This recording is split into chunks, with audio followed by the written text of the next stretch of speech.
सभी सनातनी भाइयों को मैं कवि पंडित श्री राम जामिलन जी प्रणाम करता हूं। और आज मैं फिर उपस्थित हूं शास्त्रों की चर्चा में। तो आज हम जानेंगे एकलव्य के संदर्भ में।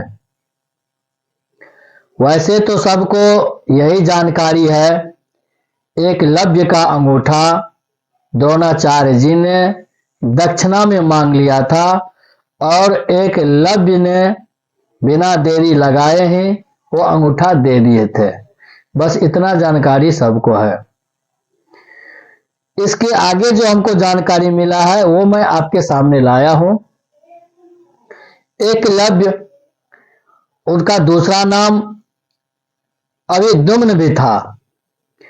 एकलव्य श्रृंगवेरपुर के निषाद राज हिरण्यधनु का पुत्र था। केवट समझिए, गांव में उसे मलाह भी बोलते हैं, लेकिन वो राजा थे और उनका पुत्र था श्रृंगवेरपुर, जो उत्तर प्रदेश के प्रयागराज के जिले में स्थित है, जहां पे त्रेता युग में राम भगवान ने गंगा नदी को पार किए थे। द्रोणाचार्य केवल राजकुमारों को पढ़ाने के लिए नियुक्त थे। तो जहां राजकुमारों को पढ़ाने के लिए नियुक्त थे, तो वहां पे अन्य शिष्य को कैसे पढ़ाते हो? राजा थे, जैसे अपने लोग भी घर में होम टीचर रखते हैं, तो कोई दूसरे बच्चे को पढ़ाने की अनुमति नहीं देते हैं। आप बोलेंगे कि वो तो राजा थे, तो राजा थे तो और कई गुरुकुल होंगे उस समय में, जहां पे अन्य शिष्य लोग भी पढ़ते होंगे, विद्यार्थी लोग पढ़ते होंगे।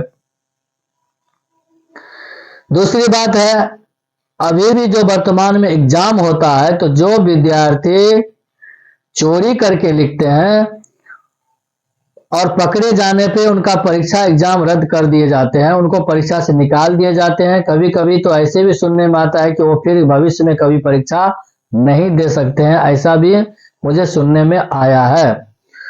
तो चोरी करके विद्या ग्रहण जो करता है, उस पे उस शिष्य का अधिकार नहीं होता है। दूसरी बात यह है कि वो एकलव्य का पहले ये भी विचार था, जो आप कौन सा काम किस उद्देश्य से कर रहे हैं। तो एकलव्य का उद्देश्य था अर्जुन के विरुद्ध युद्ध करना, सर्वश्रेष्ठ धनुर्धर होना। तो अब जैसे कोई पाकिस्तान विदेशी मुल्क के लोग भारत में आएंगे और यहाँ वो युद्ध अभ्यास करेंगे और इस देश के विरुद्ध युद्ध की तैयारी करेंगे, तो क्या आप उसे देंगे क्या जगह? सिखाएंगे क्या? नहीं। जरासंध और कृष्ण के साथ जो युद्ध हुआ था, उस युद्ध में एकलव्य ने जरासंध का साथ दिया था, जिसमें कृष्ण ने एकलव्य को वध कर दिया। वही एकलव्य का पुनर्जन्म होता है धृष्टद्युम्न, जो द्रोणाचार्य का वध करते हैं, जिस समय द्रोणाचार्य के हाथ में कोई अस्त्र नहीं रहता है।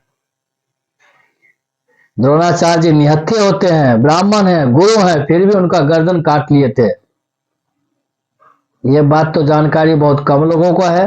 जिन लोगों को है उनके लिए मैं बात नहीं कर रहा हूं, उनसे तो मुझे सीखने की जरूरत है। एकलव्य का पुत्र केतुमान, जो महाभारत के युद्ध में कौरवों का साथ दिया था। और लोग बोलते हैं कि जो निषाद राज उनको छोटे समझ के शिक्षा नहीं दिया है। ऐसा नहीं है। जो देश के विरुद्ध तैयारी करे, उनको आप कैसे अवसर देंगे? एक प्रसंग तो ये भी मुझे सुनने में आया है कि कृष्ण के चाचा का लड़का है एकलव्य। तो कृष्ण के चाचा का लड़का है, जो बहुत छोटे बचपन में खो गए थे, जो निषाद राज को मिला और निषाद राज ने उसे पुत्र बनाया और अपने वो जब चले गए तो अपने सिंहासन पे एकलव्य को ही बिठाया था। तो मित्रों, दूसरी बात यह है द्रोणाचार्य जी जिस राज्य में रहते थे, जिसका दाना खाते थे, उनका साथ देना और उनके हर स्थिति परिस्थिति में साथ देना ही उनका धर्म था।